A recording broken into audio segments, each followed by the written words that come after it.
अपने चैनल पे मैं खास स्पेशल सीरीज आप सभी के लिए लाई हूँ जिसमें हम डिस्कस करते हैं कि हर अल्फ़ाबेट का क्या खास महत्व होता है आपकी लाइफ में। स्पेसिफिकली आपके नाम का जो फर्स्ट लेटर होता है वो आपकी लाइफ में किस प्रकार से मैनिफेस्ट करता है अपनी एनर्जीज, किस प्रकार से आपकी पर्सनालिटी को ऑल्टर करता है। आज की वीडियो में हम बात करने वाले हैं उन लोगों की जिनका नाम शुरू होता है अल्फ़ाबेट जे से। यानी कि अगर आपके नाम का पहला अल्फ़ाबेट, पहला अक्षर ज या फिर जे है, तो ऐसे में ऐसे व्यक्ति किस प्रकार के होते हैं, उनकी पर्सनालिटी कैसी होती है, उनकी डिसीजन मेकिंग पावर्स कैसी होती हैं, किस प्रकार से आप सक्षम हैं किसी अच्छे डिसीजन को लेने के लिए, किस प्रकार के करियर ऑप्शंस आप ऑप्ट करते हैं, आपकी all over personality, all over likeness किस तरीके की होती है और कौन सी चीज़ें हैं जिनसे आपको खास तौर से बचना चाहिए उन चीज़ों को करने से, ताकि आप अपनी लाइफ में इस अक्षर की जो अच्छी क्वालिटीज़ हैं उसे और बेहतर तरीके से और जल्दी से अपनी लाइफ में मैनिफेस्ट कर सकें। जे अल्फ़ाबेट की हम आज की वीडियो में बात करने वाले हैं और न्यूमरोलॉजी में हम अंकों को तो खास महत्व देते ही हैं, लेकिन साथ के साथ हर अल्फ़ाबेट को भी एक स्पेशल नंबर डिनोट करता है। अगर हम हिंदू महत्वताओं की बात करते हैं तो हिंदू महत्वताओं में 16 संस्कार माने जाते हैं, जिसमें से नामकरण एक बहुत महत्व संस्कार माना जाता है। लेकिन आज के समय में because everybody is so aware and everybody wants to succeed, इसीलिए न्यूमरोलॉजी को भी उतनी ही खास महत्वता और उतनी ही इम्पोर्टेंस से और उतनी ही दिलचस्पी से समझा भी जाता है। इसीलिए लोग अक्सर हमारे पास आते हैं और कहते हैं कि क्या do we need to alter our name, अगर हम लाइफ में और जल्दी से सक्सीड करना चाहते हैं क्या हमें अपने नाम में कुछ चेंज करने की ज़रूरत है। तो क्योंकि आजकल के टाइम में लोग इतने ज़्यादा कॉन्शियस और इतने अवेयर हो गए हैं, they understand the true value that this science carries. अब आज की वीडियो में हम बात करने वाले हैं उन लोगों की जिनका नाम जे या फिर ज अक्षर से शुरू होता है। तो ऐसे में किस प्रकार के व्यक्ति होते हैं आप, किस प्रकार की आपकी पर्सनालिटी होती है, क्या चीज़ों में आपको रुचि होती है और कौन सी ऐसी चीज़ें हैं जिनसे आपको बचने का प्रयास करना चाहिए। सबसे पहले मैंने आपको बताया कि हर अल्फ़ाबेट को भी एक नंबर डिनोट करता है, तो वैसे ही जे की जब हम बात करते हैं, ज की जब हम बात करते हैं, तो लेटर जे को जो नंबर डिनोट करता है वो है नंबर 1। और न्यूमरोलॉजी में नंबर 1 को सूर्य की प्रधानता प्राप्त है, सन की क्वालिटीज़ मैनिफेस्ट होती हैं अक्सर ऐसे लोगों में जिनका नाम जे अल्फ़ाबेट से शुरू होता है। सूर्य की ही तरह इन लोगों में एक अलग सा, इनके अंदर एक अलग सी चमक होती है, इनके अंदर एक अलग सी स्पार्क होती है, इनके अंदर एक अलग सी ऊर्जा, एनर्जी होती है। साथ में उसी की तरह इनके अंदर इनका जो स्वभाव होता है वो स्वतंत्र होता है, यानी कि इंडिपेंडेंट होते हैं। जो भी डिसीजन ये लोग लेते हैं पूरे अपने इनके कंप्लीटली इंडिपेंडेंट नेचर की वजह से होते हैं, इनकी इंडिपेंडेंट थॉट प्रोसेस से होते हैं। किसी से भी आसानी से ऐसे व्यक्ति जल्दी से इन्फ्लुएंस नहीं होते हैं। अगर हम नक्षत्र की बात करें, क्योंकि आपके नाम का जो पहला अल्फ़ाबेट होता है उससे जो ध्वनि क्रिएट होती है, उससे जो साउंड क्रिएट होती है, वो भी किसी न किसी नक्षत्र से गवर्न होती है। और जब हम ज या फिर जे की बात करते हैं, उससे जो ध्वनि क्रिएट होती है, उससे जो साउंड क्रिएट होता है, उस साउंड को उत्तराषाढ़ा नक्षत्र गवर्न करता है। और उत्तराषाढ़ा नक्षत्र के भी जो स्वामी ग्रह हैं वो सूर्य ही हैं, सन ही हैं। तो अगेन हम यहाँ पे देख सकते हैं कि वो व्यक्ति जो जे अल्फ़ाबेट से गवर्न होते हैं उनके अंदर सन की बहुत ज़्यादा अच्छी क्वालिटीज़ मैनिफेस्ट होती हैं, लेकिन ज़रूरी नहीं है कि वो क्वालिटीज़ हमेशा अच्छी ही हों, कुछ ना कुछ बुरी खामियां भी हर व्यक्ति में होती हैं। डिपेंड करता है कि आपके हॉरोस्कोप में सूर्य की स्थिति कैसी है। लेकिन आपकी लाइफ में एक बहुत इम्पॉर्टेंट रोल जो प्लैनेट प्ले करता है वो हम जाहिर सी बातें देख सकते हैं, समझ सकते हैं कि वो सूर्य है, सन है। और सन की ही अच्छी और बुरी दोनों क्वालिटीज़ आपके अंदर किसी न किसी टाइम पर मैनिफेस्ट ज़रूर होती हैं। अगर हम पॉजिटिव एस्पेक्ट्स की पहले बात करें, क्योंकि हर व्यक्ति चाहता है कि हमारे बारे में पहले अच्छी बातें बताई करें, फिर हम शायद क्रिटिसिज्म को सुन लें। तो अगर हम आपकी पॉजिटिव एस्पेक्ट्स की बात करते हैं तो वो व्यक्ति जिनका नाम अल्फ़ाबेट जे, लेटर जे से या फिर ज अक्षर से शुरू होता है, वो बहुत ही ज़्यादा स्ट्रॉन्ग और इंडिपेंडेंट नेचर के होते हैं। अपने निर्णय स्वतंत्रता से लेना पसंद करते हैं। ये नहीं चाहते कि इनके निर्णयों को, इनके डिसीजंस को कोई भी इन्फ्लुएंस करे या टाइम एंड अगेन क्वेश्चन करें, ऐसी चीज़ें इनको अक्सर खाती हैं, खलती हैं। और इसी वजह से ये हमेशा हर डिसीजन को बहुत ही इंडिपेंडेंटली लेते हैं। ऐसे व्यक्ति जो होते हैं वो छोटी छोटी चीज़ों के पीछे या छोटी बातों में ज़्यादा घुसना या उसके बारे में बात करना पसंद नहीं करते। They always look at the bigger picture. अगर आज हम ये डिसीजन ले रहे हैं, अगर आज हम ऐसा कर रहे हैं, तो फॉर द 5 साल डाउन द लाइन, 10 साल डाउन द लाइन हमारे को इसके किस प्रकार के रेपरकशंस अपनी लाइफ में झेलने पड़ सकते हैं। इनका जो माइंडसेट होता है वो इस तरीके का होता है, थोड़े फार साइटेड होते हैं और हमेशा बड़ी पिक्चर पे कॉन्सेंट्रेट करते हैं। छोटी चीज़ों में कमियां निकालना, छोटी चीज़ों पे नुक्स निकालना या फिर छोटी छोटी बातों पे दूसरों की बुराई करना, निंदा करना या दूसरों के मामले में टांग अड़ाना, इस प्रकार की जो इनकी आदत है वो देखा गया है कि अक्सर नहीं होती है। ये लोग अपने काम से काम रखते हैं, अपनी लाइफ में संतुष्ट रहना इन्हें पसंद होता है। दूसरों की कमियां निकालना या दूसरों के बारे में कुछ भी बुरा भला बोलना इनको ज़्यादा पसंद नहीं होता। और कहीं सुनी बातों पे ये लोग अक्सर विश्वास नहीं करते हैं। ये बिलीव करते हैं कि जो हमने अपनी बातों, अपनी कानों से सुना है या हमने जो खुद एक्सपीरियंस किया है, इनके जो डिसीजंस होते हैं वो इनकी खुद की एक्सपीरियंस की ही बदौलत होते हैं। जो भी लाइफ में ये एक्सपीरियंस करते हैं, चाहे वो इनकी रिलेशनशिप्स में हो, चाहे वो इनके काम में हो, जिस भी प्रकार से हो, ये खुद सोच समझकर किसी भी फैसले पर आते हैं। दूसरों की कही सुनी बातों पर ऐसे व्यक्ति ज़्यादा भरोसा नहीं करते और दूसरों के मामलों में ज़्यादा टांग अड़ाने का इन लोगों को शौक नहीं होता। इन व्यक्तियों के व्यू पॉइंट्स बहुत ज़्यादा स्ट्रॉन्ग होते हैं क्योंकि इंडिपेंडेंट नेचर के ये लोग होते हैं, किसी से इन्फ्लुएंस नहीं होते। इसीलिए जो बात इनको सही लगती है उसके साथ एंड तक ये लोग स्टिक करते हैं। ऐसा नहीं है कि अगर इन्हें किसी और साइड का पलड़ा भारी लगता है तो उस तरफ पलट जाए, इस प्रकार की इनकी नेचर नहीं होती है। ये बहुत स्ट्रॉन्ग, इंडिपेंडेंट और डिसाइसिव नेचर के होते हैं और डिसाइसिव डिसीजंस लेने की इनके अंदर क्षमता होती है। बार बार अपने निर्णयों को ये बदलते नहीं है, अपने आप को क्रॉस क्वेश्चन नहीं करते या फिर दूसरों की ज़्यादा हामी एक तरफ देखकर ये भी उस तरफ हो जाए, इस प्रकार की इनकी नेचर नहीं होती है।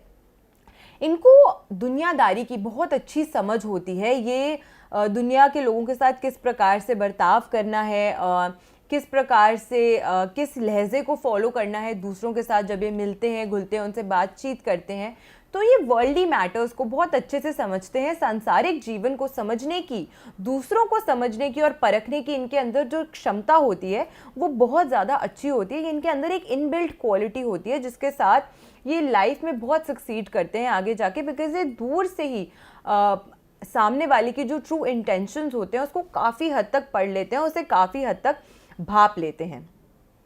इन व्यक्तियों की एक अच्छी चीज़ होती है कि इनका जो एटीट्यूड होता है वो हमेशा ये होता है कि अगर कोई भी परेशानी हमारे सामने आ रही है तो हमें कैसे उस समस्या को सुलझाना है। बहुत देर तक किसी समस्या को पकड़ के बैठे रहना या उसके बारे में रोते रहना या उसके बारे में बुरा फील करते रहना, इस प्रकार की इनकी नेचर अक्सर नहीं होती है। ये क्विक फिक्सर्स होते हैं। ये चाहते हैं कि अगर कोई समस्या आई है तो हम कैसे फटाफट खड़े होकर इस समस्या को सॉल्व करें। जब नॉर्मल लोग बहुत आसानी से गिव अप कर देते हैं, उस समय भी इनका एटीट्यूड हमेशा यही होता है कि अरे छोड़ो ना, इतनी भी कौन सी बड़ी प्रॉब्लम आ गई, चलो मैं हैंडल करता हूँ या चलो मैं देखती हूँ कि हम इस चीज़ को कैसे बेहतर कर सकते हैं। तो इस प्रकार का ये जो एटीट्यूड होता है इनके अंदर वो बहुत अच्छा होता है, जो इनको लीडरशिप स्किल्स कमाल की देता है। क्योंकि अगर पूरी टीम में कोई भी व्यक्ति प्रॉब्लम सॉल्व करना ही नहीं चाहता तो फिर किस प्रकार से जो ऑर्गेनाइजेशन में ये लोग काम करते हैं या जिस भी क्षेत्र में ये काम करते हैं उसमें डेवलपमेंट कैसे होगी। इसीलिए ये लोग अक्सर टीम लीड या फिर लीडरशिप्स के रोल्स पे अच्छा कार्य करते हैं क्योंकि इनकी फिक्सिंग स्किल्स बहुत अच्छी होती है। किसी भी प्रॉब्लम को सॉल्विंग स्किल्स जो होती हैं वो अक्सर देखा गया है कि ऐसे व्यक्तियों की काफ़ी अच्छी होती है।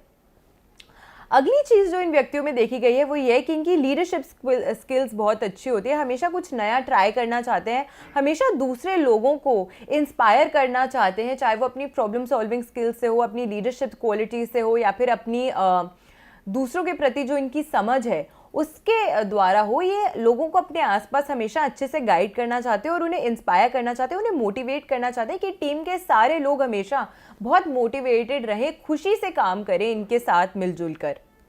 अगली चीज़ जो देखी गई है वो ये है कि ऐसे व्यक्ति जो होते हैं बहुत ज़्यादा दिमाग के तेज़ होते हैं। तेज का मतलब ये नहीं है कि ये लोग कनिंग बिटी या शातिर होते हैं। तेज का मतलब होता है कि ये अपने ज्ञान का बहुत अच्छे से यूटिलाइज करते हैं दूसरों की सहायता करने के लिए। ये हमेशा चाहते हैं कि हम आगे से बढ़ चढ़कर दूसरों की मदद करें, क्योंकि सूर्य की जो क्वालिटी है वो एक राजा की क्वालिटी है। राजा हमेशा अपनी प्रजा की सहायता करना चाहता है, हमेशा उनकी वेलबींग चाहता है। उसी को हम अच्छा राजा कंसिडर करते हैं। जब प्रजा डेडिकेटेडली राजा की बात को सुने, राजा की बात पे अमल करे, तब हमें पता है कि वो जो राजा है वो एक अच्छा और सक्षम राजा है। और इसी वजह से इन लोगों के भी जब इनकी कुंडली में सूर्य अच्छा होता है तो ऐसे व्यक्तियों की एक इनबिल्ट नेचर होती है कि हमेशा सबकी हेल्प करते हैं, हमेशा सबका साथ निभाते हैं, एंड तक हमेशा कोशिश करते हैं अपनी तरफ से हर रिलेशनशिप को, हर रिश्ते को, हर रोल को अपना 100% देते हैं और एंड तक हमेशा अपना प्रयास करते हैं कि पूरी तरीके से दूसरों की सहायता कर सकें। अगली चीज़ जो देखी गई है वो ये है कि इन्हें अटेंशन बहुत पसंद होती है और इनके अंदर बहुत अच्छा कॉन्फिडेंस होता है। कुछ लोग ऐसे होते हैं जिनको अटेंशन मिलती है तो थोड़ा सा शर्मा जाते हैं, टिमिड नेचर के होते हैं, शाय फील करते हैं, उन्हें पसंद नहीं होता कि लोग उनकी बात करें। लेकिन इन लोगों के अंदर एक इनबिल्ट, सूर्य के अंदर एक क्वालिटी होती है कि वो चमकता है हमेशा, चाहे कोई भी परिस्थिति हो। तो ऐसे ही इन लोगों के अंदर भी ये कॉन्फिडेंस से बहुत ज़्यादा भरपूर होते हैं और इसी कॉन्फिडेंस को ये लोग रेडिएट करते हैं और इसी नॉलेज को ये लोग रेडिएट करते हैं, जिसकी लोग अक्सर तारीफ़ करते हैं। और अपनी तारीफ़ को सुनना हर किसको पसंद नहीं होता, तो इनको भी बहुत पसंद होता है, इनको थोड़ा सा ज़्यादा पसंद होता है दूसरों से। तो इनको अपनी तारीफ़ सुनने का अच्छा शौक़ होता है और ये लोग चाहते हैं, लेकिन उस तारीफ़ के हकदार ये हमेशा रहें, इसके लिए ये हमेशा दिल खोल के मेहनत भी करते हैं। अब ये तो थी आपकी अच्छी क्वालिटीज़ जो आपकी लाइफ में मैनिफेस्ट होती है अगर आपका नाम जे या ज अक्षर से शुरू होता है तो। लेकिन नेगेटिव ट्रेट्स भी होते हैं कुछ व्यक्ति में। अब मैं ये नहीं कहती कि हर व्यक्ति के अंदर ये पॉजिटिव क्वालिटीज़ मैनिफेस्ट होंगी या हर व्यक्ति के अंदर ये नेगेटिव क्वालिटीज़ मैनिफेस्ट होंगी। यहाँ पे इम्पोर्टेंट रोल हो जाता है कि आपकी कुंडली में सूर्य की क्या स्थिति है। अगर आपकी कुंडली में सूर्य की स्थिति अच्छी है तो जाहिर सी बात है कि ये सभी पॉजिटिव चीज़ें जो हैं, पॉजिटिव कैरेक्टरिस्टिक्स जो हैं, वो आपके अंदर मैनिफेस्ट होंगे।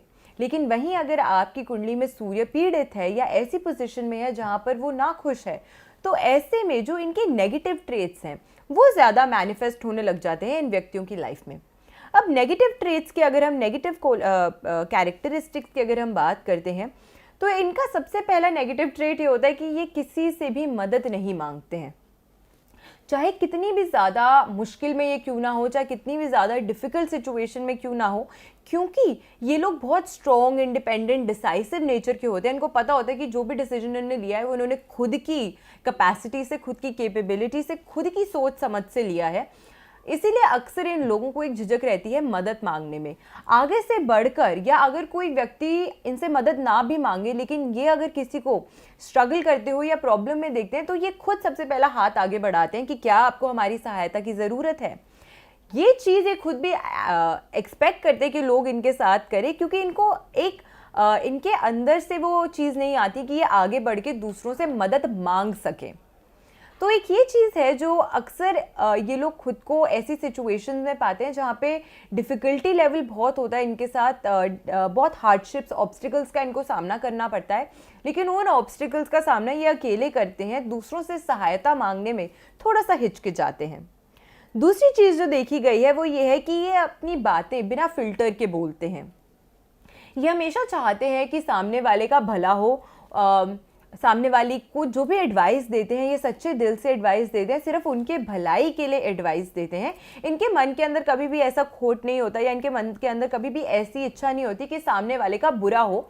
और इसी वजह से ये कभी कभी अपनी जो बातें हैं वो बिना फिल्टर के बोल देते हैं, जैसा महसूस करते हैं वैसा ही ये बोल देते हैं। और कई बार ऐसा होता है कि जो सामने वाला व्यक्ति है वो शायद इतने हार्श वर्ड्स या फिर इतनी ब्लंटली, मैं ये नहीं कहूँगी कि इनके वर्ड्स का चुनाव बुरा होता है, बट हो सकता है कि जिस तरीके से ये लोग बोलते हैं, जिस ब्लंटनेस के साथ ये अपनी बात को आगे रखते हैं, हो सकता है कि किसी पॉइंट पे व्यक्तियों को इनकी बात का बुरा लग जाए उस इंस्टेंट पे, उस समय पे। लेकिन जब ये दूसरों के साथ बात करते हैं वो व्यक्ति और पूछते हैं कि बोलते हैं कि हमें किसी व्यक्ति ने ऐसा बोल दिया, सामने वाला जब दूसरों को समझाता है कि वो आपकी भलाई के लिए बोल रहे थे, शायद तब उन्हें समझ आए कि ये जो व्यक्ति है जिनका नाम जे से शुरू होता है, उनकी बोलने का तरीका शायद बुरा हो सकता है, लेकिन उनकी जो अंदर की इच्छा थी वो बुरी नहीं थी। यानी कि उनकी जो बात थी वो आपकी हित के लिए थी, ना कि आपको गिराने की या आपको किसी भी तरीके से बुरा महसूस कराने की थी। इसी वजह से कहीं ना कहीं इंस्टेंट मोमेंट पे जो एक रिएक्शन आता है दूसरे व्यक्ति की तरफ से, उसकी वजह से इनके जो रिलेशनशिप्स हैं वो कहीं ना कहीं हैम्पर हो सकते हैं, उसमें कहीं ना कहीं इनको थोड़ी सी प्रॉब्लम्स आ सकती हैं। अगली चीज़ जो देखी गई है वो ये है कि इनको अपने खान पीन पे ध्यान देने की बहुत ज़रूरत होती है। बिना सोचे समझे या किसी भी सेट रूटीन में ये खाना नहीं कंज्यूम करते हैं, जिसकी वजह से इनकी हेल्थ इश्यूज हो सकते हैं। तो ये भी एक खास चीज़ है जिनका ध्यान व्यक्तियों को अक्सर रखना चाहिए। अब इनकी लव लाइफ की अगर हम बात करते हैं तो देखा गया है कि अपने लव रिलेशनशिप्स में या फिर अपनी फैमिली फ्रेंड्स सबके साथ ये हमेशा अबव एंड बियॉन्ड जाते हैं। यानी कि अपनी जितनी इनकी क्षमता या कैपेबिलिटी है उससे ज़्यादा प्रयास करते हैं कि हम सामने वाले की सहायता कर सकें, उनके लिए बेहतर कर सकें। फ्रेंड्स फैमिली के प्रति ये लोग बहुत लॉयल होते हैं, इनकी बहुत केयरिंग नेचर होती है, बहुत अफेक्शनेट होते हैं, हमेशा चाहते हैं कि सामने वाले का साथ इनके साथ बना रहे और उस साथ को मेंटेन करने के लिए हमेशा ये लोग अपने से 4 कदम एक्स्ट्रा लेते हैं। अगर सामने वाला 2 कदम ले रहा है तो ये 4 कदम लेते हैं उस रिलेशनशिप को या उस बॉन्ड को, उस फ्रेंडशिप को मेंटेन करने के लिए। रिलेशनशिप्स की अगर हम बात करते हैं तो रिलेशनशिप्स में इनको सिर्फ एक बात का इशू हो सकता है, वो ये है कि इनकी जो कन्फ्रंटेशन होती है या जिस प्रकार से अपनी बात बोलते हैं या अपनी जो इनका थॉट होता है उसको व्यक्त करते हैं, वो एक पॉइंट पे इंस्टेंटली शायद किसी व्यक्ति को खल जाए, जिसकी वजह से इनके रिलेशनशिप्स थोड़े से स्टडी नहीं होते हैं, थोड़े से स्टेडी नहीं होते हैं। लेकिन जब डाउन द लाइन लोग सोचते हैं कि इन्होंने हमें ऐसा बोला, क्यों बोला, उसका जो सार निकल कर आता है, तब इन्हें समझ आता है कि वो सामने वाला व्यक्ति आपकी हित की बात कर रहा था। लेकिन तब तक शायद थोड़ी सी लेट हो जाती है, देरी हो जाती है, जिस वजह से वो जो रिश्ते में एक खटास होती है वो थोड़ी सी आ गई होती है। अब रेमेडी के तौर पर इन व्यक्तियों को क्या करना चाहिए जिससे इनका ये जो सन की क्वालिटी है वो और बेहतर तरीके से मैनिफेस्ट हो और बेहतर तरीके से ये अपनी लाइफ में ये जो सन की क्वालिटीज़ हैं इन्हें मैनिफेस्ट कर सकें। सबसे पहले अपने दाहिने हाथ पे यानी कि अपनी राइट हैंड की रिस्ट पर अगर ये लाल रंग की मौली बांध के रखते हैं हमेशा, तो उससे इनका जो सन है वो अच्छा होता है, वो इन्हांस होता है और उनकी ये जो नाम अक्षर की जो क्वालिटीज़ हैं वो बहुत बेहतर तरीके से इनकी लाइफ में मैनिफेस्ट होती हैं। 40 दिन तक कंटिन्यूसली इन्हें इस मोली को अपने हाथ में बांधे रखना चाहिए। 40 दिन के बाद जो भी पहला संडे आता है उस दिन आप इस मौली को, इस धागे को चेंज कर सकते हैं, एक फ्रेश धागा आप अपने हाथ में बांध सकते हैं ताकि वो जो एनर्जीज हैं उस धागे की वो फिर से रिस्टोर हो जाए। क्योंकि 40 दिन में कहीं ना कहीं उसका जो रंग है और उसके अंदर जो वो एनर्जीज होती हैं वो फेड आउट हो जाती हैं। जो ये पुराना धागा होता है आप इसको किसी भी पीपल के पेड़ के नीचे रख सकते हैं। आशा करती हूँ आपको आज की वीडियो अच्छी लगी हो। वीडियो अगर अच्छी लगी हो तो अपने फ्रेंड्स एंड फैमिली के साथ इस वीडियो को शेयर जरूर कीजिएगा ताकि वो भी जान सके कि अगर उनका नाम अल्फाबेट जे या अक्षर ज से शुरू होता है तो वो किस प्रकार के हैं और अपनी लाइफ को और बेहतर बनाने के लिए उन्हें किस प्रकार के प्रयास करने चाहिए। अगर आपको वीडियो अच्छी लगी हो तो कमेंट सेक्शन में ज़रूर शेयर कीजिएगा कि अगली किस अल्फ़ाबेट की आप चाहते हैं कि हम लोग बात करें, और उसी अल्फ़ाबेट की वीडियो हम बहुत जल्दी अपने यूट्यूब चैनल पे ज़रूर लाएंगे। ऐसी बेनिफिशियल वीडियोस के साथ फिर से लौट कर आऊँगी मैं इसी चैनल एस्ट्रो वास्तु सावी पर। अपना प्यार मेरे चैनल तक यूं ही पहुँचाते रहिएगा। नमस्कार।